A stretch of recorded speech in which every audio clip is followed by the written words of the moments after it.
নমস্কার বন্ধু, queen Bengali kitchen থেকে বলছি। রোজের মতন আপনাদের কাছে আজকে একটা সুন্দর রান্না নিয়ে আসলাম রেসিপি।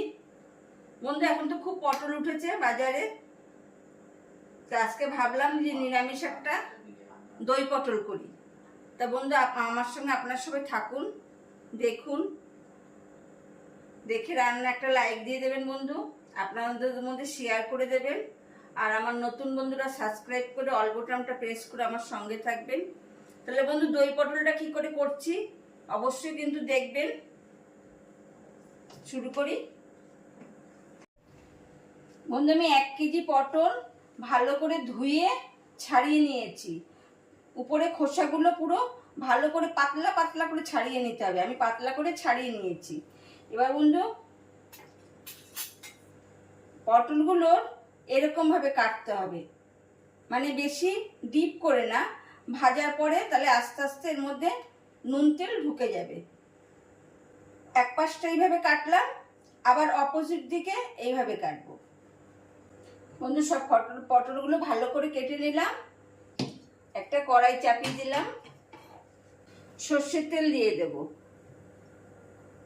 বন্ধু, তেল গরম হতে হতে পটলে নুন আর হলুদ মাখিয়ে নেব। এবার আমি এক এক করে পটলগুলো ভেজে নেব।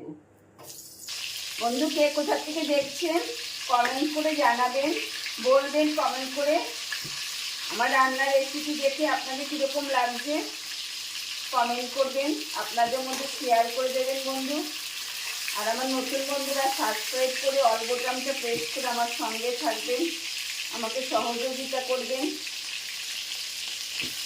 হ্যাঁ বন্ধু, বলতে ভুলে গেছি, গ্যাস কম করে ভাজবেন, কড়া গ্যাসে ভাজবেন না, মানে আগুনটা খুব জোরে দিয়ে ভাজবেন না, আগুনটা অল্প করে দিয়ে একদম ভাজবেন।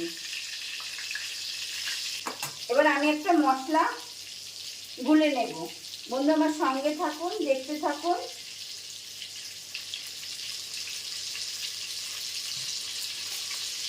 আমি 200 গ্রাম টক দই নিয়েছি। 200 গ্রাম টক দই দিয়ে দিলাম। বড় 1 চামচি আদা বাটা, বড় 1 চামচি লঙ্কা বাটা, 1 চামচি কিশমিশ,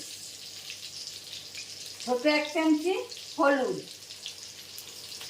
আমি পটলে নুন দিয়েছি স্বাদ অনুযায়ী নুন, ছোট 1 চামচি চিনি। এই মশলাটা ভালো করে গুলে রাখবো। সমস্ত পটল ভাজা হয়ে গেছে, রেখে দিলাম। এবার ফোড়ন দেব। সামান্য তেল দেব, 1 চামচি জিরে দিয়ে দেব, 2টো তেজপাতা, কিছুটা গরম মশলা। গ্যাস কমানো থাকবে বন্ধু। সমস্ত ফোড়ন নাড়া দেওয়ার হয়ে গেলে একটা সুন্দর গন্ধ বেরোবে, তখন 1/2 চামচি হিং চূর্ণ দেব, 1 চামচি ঘি দিয়ে দেব।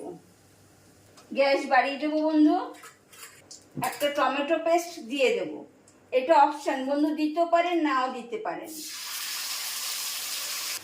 1 থেকে 2 মিনিট একটু নাড়া দিয়েই মশলা যখন পুরো ভাজা ভাজা হয়ে যাবে, সুন্দর একটা গন্ধ বেরোবে, 1-2 মিনিট নাড়া দিলেই হবে বন্ধু, এর থেকে বেশি নাড়া দিতে হবে না।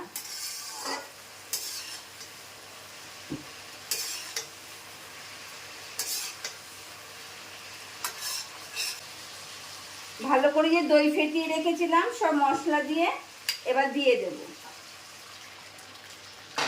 খুব করে নাড়া দেব।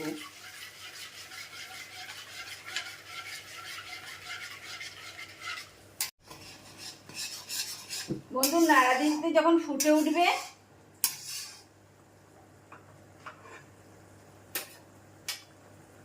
সব ভাজা পটলগুলো দিয়ে দেব।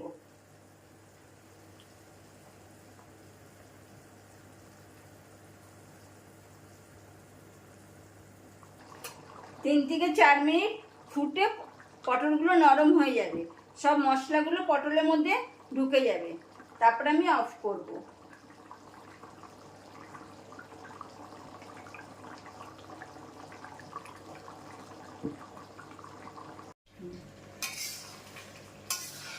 হ্যাঁ বন্ধু, হয়ে গেছে। এবার নামিয়ে দেবো। বন্ধু এরকম করে করে খাবেন, প্রশংসা না করে পারবেন না, কথা দিচ্ছি বন্ধু। দেখবেন একবার এরকম করে দেবেন, কি সুন্দর লাগে বুঝতে পারবেন, প্রশংসা করবেই করবে।